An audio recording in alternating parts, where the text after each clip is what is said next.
மக்களுடைய உணர்வுகளுக்கு மதிப்பளித்து அவர்களுக்கு மூன்றாவது மொழி படிப்பதற்கு ஆர்வம் இருக்கும் பொழுது அதை ஃபெசிலிட்டேட் பண்ணணும், எனேபிளிங் பண்ணணும் என்பதற்காகத்தான் அந்த இயக்கத்தை ஆரம்பிச்சிருக்கோம். இது அரசியல் ரீதியாக நாங்கள் யாரும் போட்டி போடல.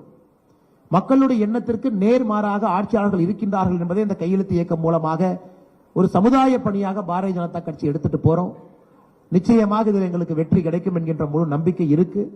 தமிழக மக்கள்கிட்ட அன்பான வேண்டுகோள், உங்களுடைய குழந்தைகளுடைய எதிர்காலம் சம்பந்தப்பட்ட ஒரு முக்கிய நிகழ்வு, ஒரு பெரிய வாய்ப்பு.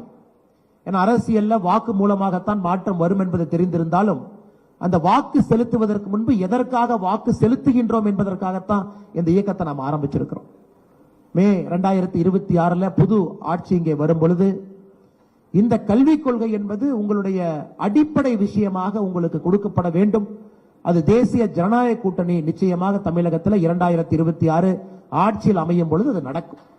அதற்கு நீங்க இந்த கையெழுத்து இயக்கத்தில் அன்பான எங்களுடைய வேண்டுகோள், நீங்க பங்கேற்கணும், நீங்க கையெழுத்து போடணும். குறை நிறைகள் இருக்கும் பொழுது நம்முடைய தொண்டர்கள் வீட்டுக்கு வரும்போது சொல்லணும். நம்முடைய வெப்சைட்ல நீங்க டிஜிட்டல் சிக்னேச்சர் போடும் பொழுது உங்களுடைய ஃபீட்பேக், கமெண்ட், கருத்துக்கள் எதிர்ந்தாலும் நீங்க பதிவு செய்ய வேண்டும் என்று அன்போடு கேட்டுக்கொள்கின்றோம்.